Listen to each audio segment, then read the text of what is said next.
Kain, kain. Okay, kumain kayo ng kumain. Yan, para mabilis kayong tumaba. Para na sa ganun naman ay matuwa naman ako sa inyo. Yan, napakagandang damo ang binibigay natin, quality damo. At mamaya kukuha tayo ng damo doon. Mamayang hapon kukuha ulit tayo ng ganito para pagkain nila bukas pag maganda ang panahon. So ito yung part 2 ng video natin. Yan, part 2 ng video natin kanina. Karugtong lamang po ito. Ito yung kambing natin, oh. Yan, sisimutin niya rin yan, eh. Ito makalat to kumain. Pero sinisimot niya naman. Ayun naman, tignan mo na, oh. Diba? Busin mo yan. Ito konti lang binigay ko muna kasi sisimot din to mamaya. Sisimutin niya rin yan. Konti lang itong binigay ko dito kasi matakot to kumain, eh. Siya lang din naman makakaubos niyan. Yan, siya lang din naman makakaubos niyan. Yung mga tira-tira. Kaya konti lang. Ito dinamihan ko. Kasi maganda to pagka dinamihan mo. Ang pinagtataka ko dito mga ka-farming, manganganak na to sa November. First week ng November. Ang day niya, hindi pa gising. Ano na ngayon? Anong petsa na ngayon? September 28 na ngayon. Isang buwan mahigit na lang. Ngayon lang ako naka-encounter ng ganito. Sabagay ngayon lang kasi ako nakapag-alaga ng ganitong may lahi. Ngayon lang ako nakapag-alaga ng ganitong kambing na quality. Kaya di ko alam. Share ko lang sa inyo. Ano, nalilito ka sa buhay mo? Ang lahi nito mga ka-farming, ano na rin siguro, buang. Buang na lahi nito. Kasi yung tatay nito purong buang. Bower Anglo-Nubian, ex-bred ng Anglo-Nubian, Bower. Tsaka yung nanay, Big Mama, native na Big Mama. Ganyan din ang itsura niya. Yung nanay nito si Ompeng. Sa mga old subscribers ko at old viewers ko, alam nyo yan. Alam nyo naman to, eh. Kilala nyo to, eh. Ito si Pangit. Kung bakit siya tinawag na Pangit, dahil nga sa tenga niya pangit, oh. Ayan, oh, baluktot. Ito naman si Ganda kasi maganda ang tenga. Mga upgraded na po ito. Upgraded bowang. Magandang klaseng pang meat type to. Upgraded bowang. Kasi ang target ko dito sa kulungan ko is mga pang meat type.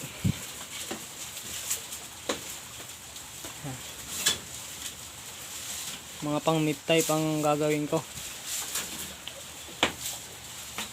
Para di tayo lugi. Kumpara sa native, mas malaki yung lugi. Kung native itong kambing na to, yung ganito kalaki, 1 taon mahigit na. Yan. 1 taon mahigit na yan pagka ganyan, native. Yung purong native, ah. Pero ang edad nito sa akin ngayon, 8. Magwa-8 buwan. 7 buwan pa lang ito, eh. Magwa-8 buwan sa October 25. 7 buwan pa lang. 7 buwan, ang laki na. Kaya mas maganda mag-alaga ng ano, eh. Mas maganda mag-alaga ng di baling hindi full blood, basta yung may lahi. Basta yung may lahi. Kahit wag na yung mga full blood, basta yung may lahi lang. Kasi malaki diferensya. 3 times ang laki.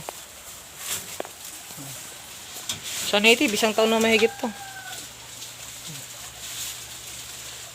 Sa purong native. Mas maganda na pag mga upgraded. Di baling upgraded ang inyong mga back. Ang porsigihin nyo, makabili kayo ng quality na back. Kahit hindi full blood na lalaki na kambing, basta yung may lahi. Kasi mas maganda yan, oh. Tignan nyo, papakita ko sa inyo, ah. Ayan, oh. Ayan, diba? Ang lalaki nila, diba? Yung ganito kalaki sa native, nagbubuntis na, eh. Yung iba nga nanganganak na, eh, pag ganito kalalaki. Pero ito, 6 na buwan pa lang ito, isa na to. Itong dalawa, 7. Ito yung pag may lahi, yung full blood ng ama. Tingnan nyo yung diferensya pagka full blood naman ng ama. Malaki. Ito kasi full blood din na boang ang tatay. Kaya pupursigin natin na magkaroon tayo ng back ngayong November. Subukan natin kung makahanap tayo ng magandang back para ipasampa dito sa mga kambing natin. Okay, December. Hanggang December kuha tayo. Tama-tama, mga anak na rin to. Ito hindi ko alam kung buntis ba ito. Pero matagal na to na kung maglalan dito, di sana noon pa. Sa tingin ko buntis naman na to. Sadyang ganito lang siguro suso nito kasi nga patulis.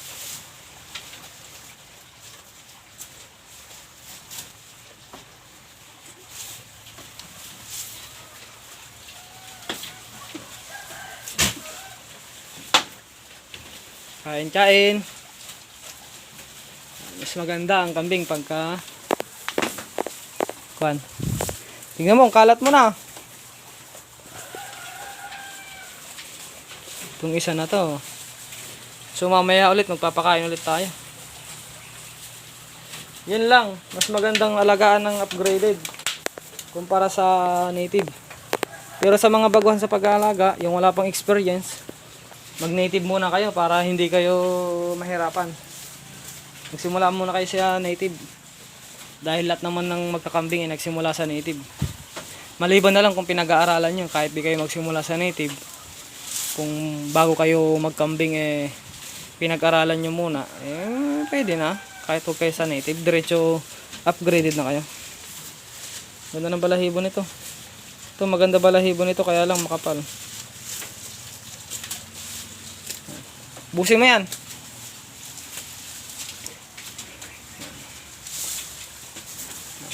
Busin mo rin yan.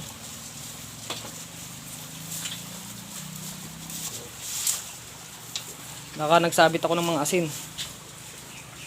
Wala na palang asin. Nilalagay ako ng asin mamaya. Wala na palang asin. Ito, mayroon pa. Isa wala na. Wala ka makukuha dyan. Dyan ka muna. Simutin mo muna. Simutin mo muna yan. Hayaan mo muna silang kumain dyan. Wala kang makukuha dyan. Ay nako, sinasabi ko sa'yo. Sobrang bigat nito oh. Sira na yung ano natin. Kulungan. Sira na rin to. Nabibigat kasi.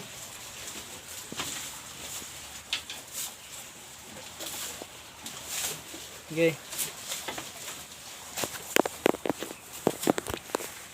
So yan mga ka-farming, share ko lang sa inyo yung aking kambing. Yan. Mas maganda po alagaan ng may lahi na. Kahit hindi full blood, kahit yung mga upgraded lang, pursigihin nyo na lang na magkaroon ng back na quality. Kahit yung inahin nyo na lang is native, okay lang yun. Ang importante yung back mga ka-farming. So yun lang mga ka-farming, hanggang dito na lang at peace out sa ating lahat.